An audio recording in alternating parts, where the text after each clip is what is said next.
You represent the thorn. I'm sorry about that, but somebody had to do it. Yeah. You represent the frustration.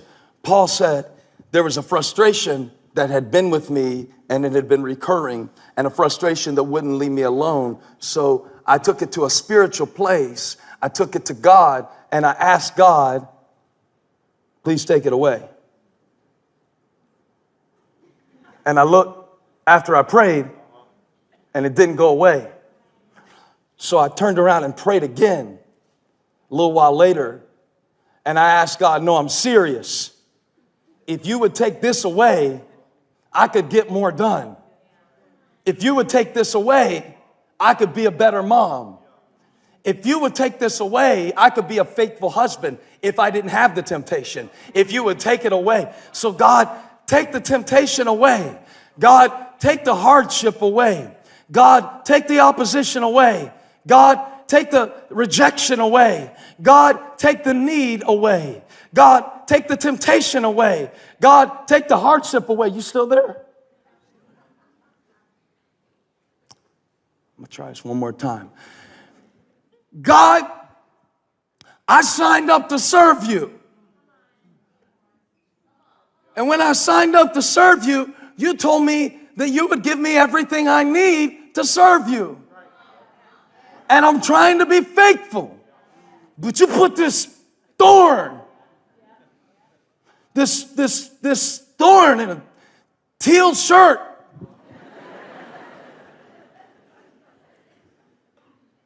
You put it in my way, and every time I try to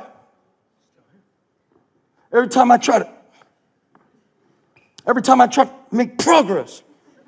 So I'm asking you the third time. And now Paul does something that he doesn't do in any of his other epistles, because usually when Paul says the Lord, he uses the Greek word kairos. That means God the Father. This time he uses a designation in Greek. It's ho kairos. It means that he went directly to Jesus.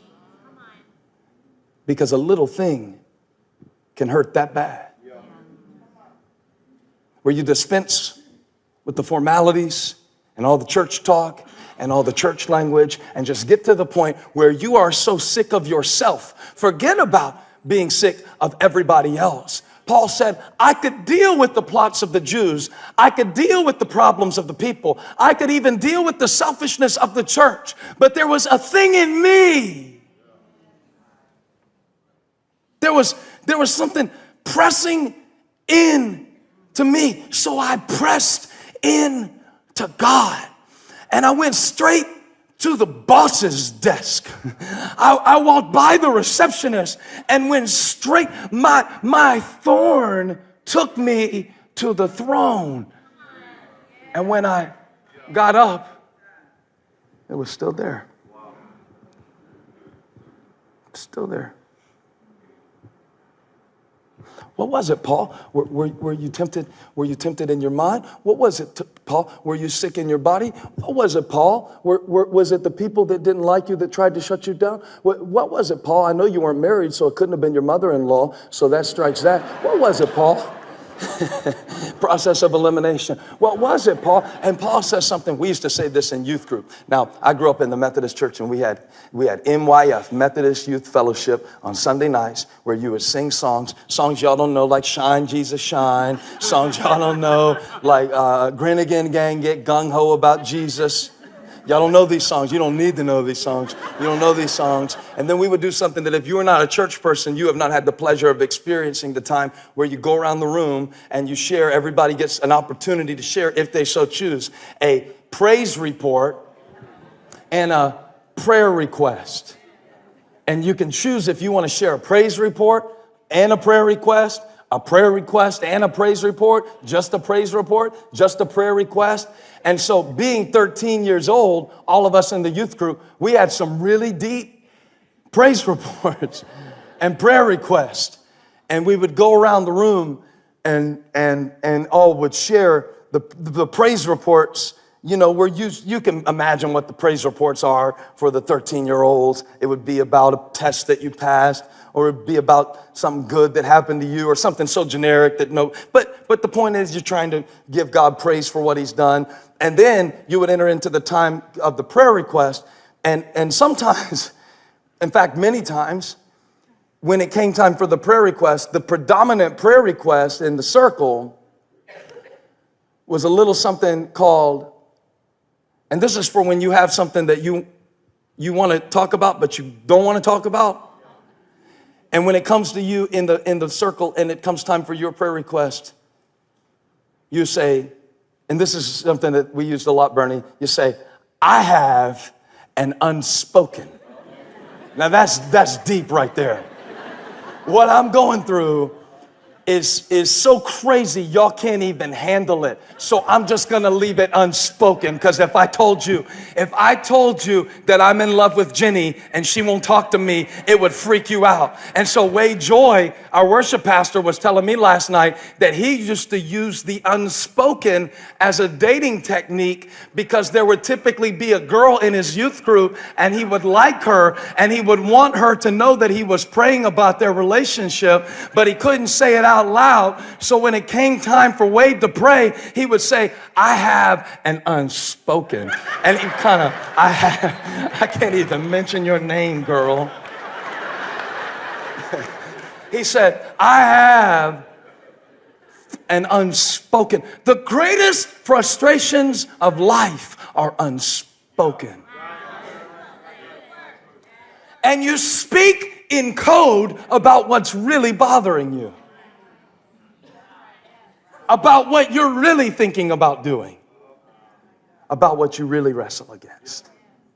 You develop ways to talk about it. Let's call it a thorn. Let's call it an issue. I've got an issue. I'm going through something right now.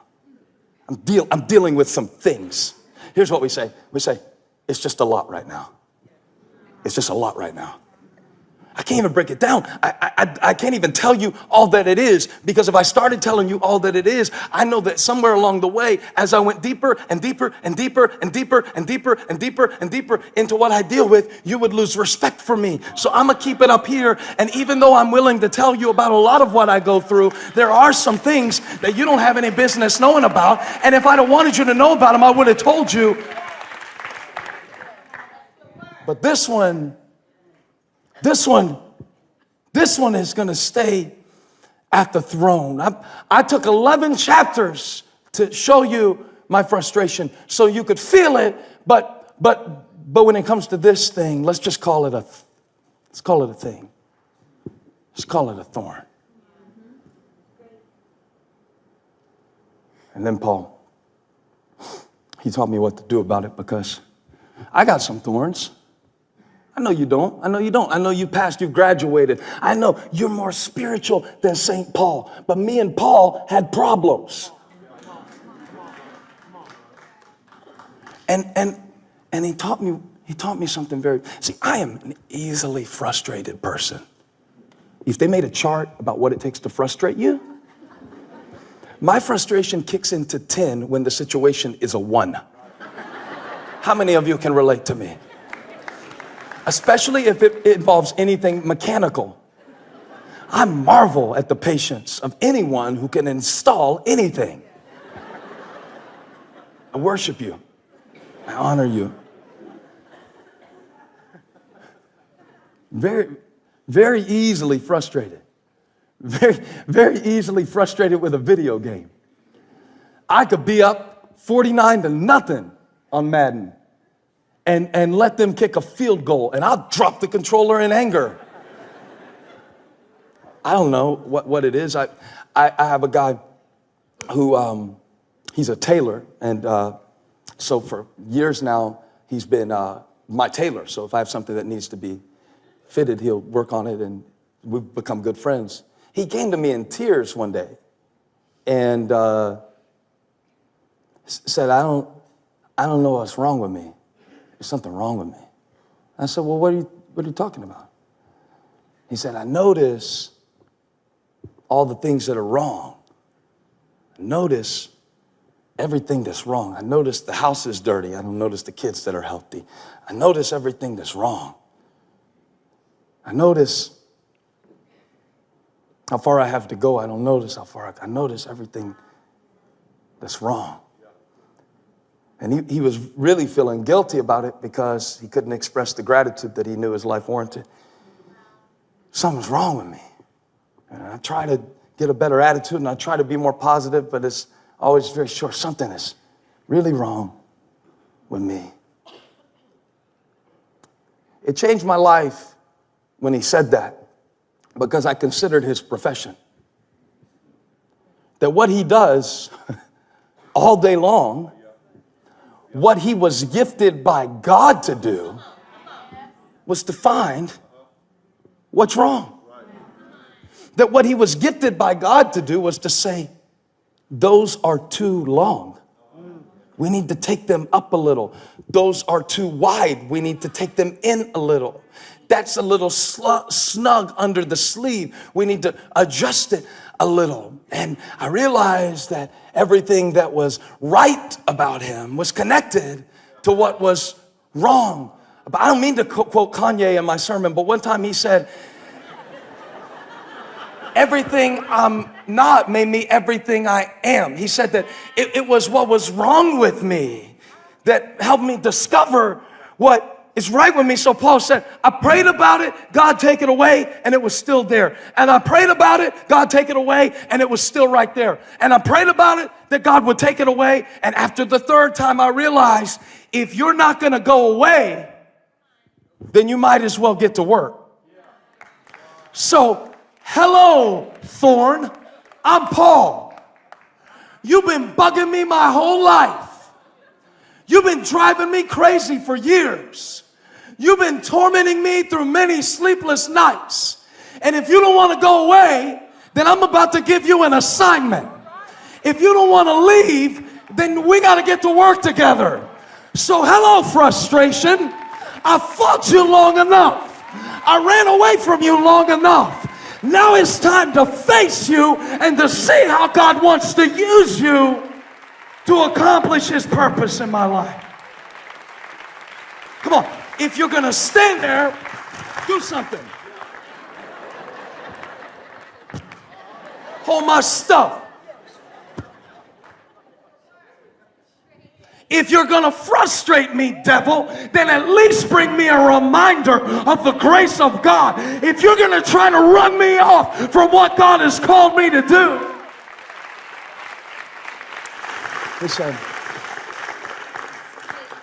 He said, I was given a thorn in my flesh. The word given is interesting because that speaks of something that is desired. Right? Usually. There are exceptions. But you say, you don't say, I was given a shotgun wound.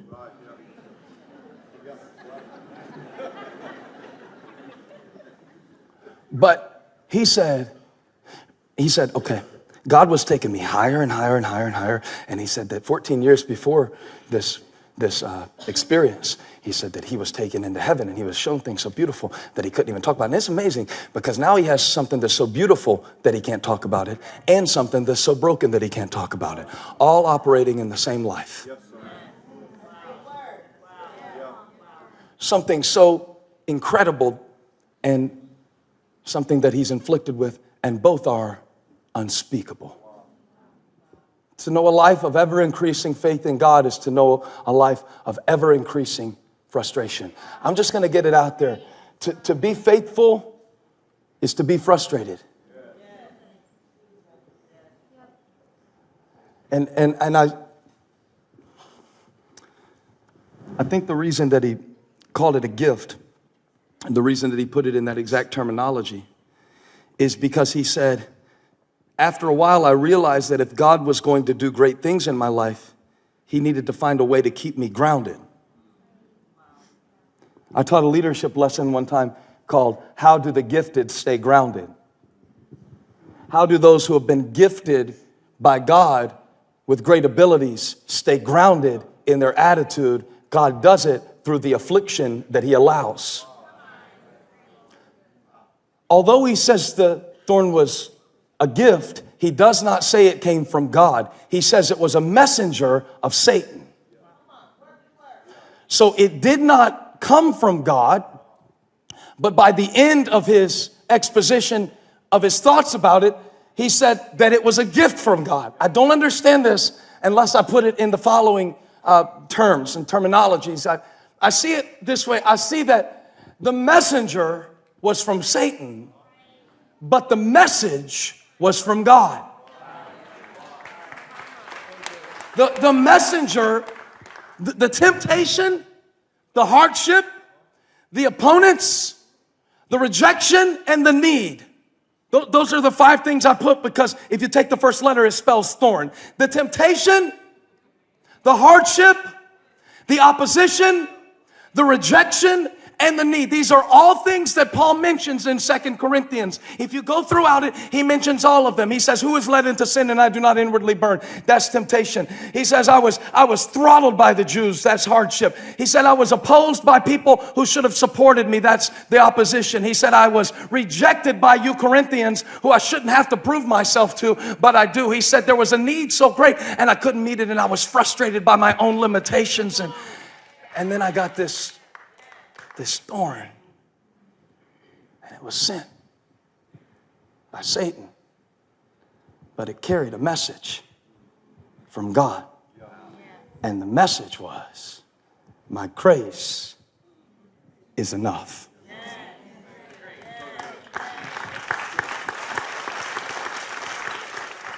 Could life be bringing you a God message through a devil situation? Could life be trying to deliver to you right now a gift from God wrapped in the package of an attack by the enemy?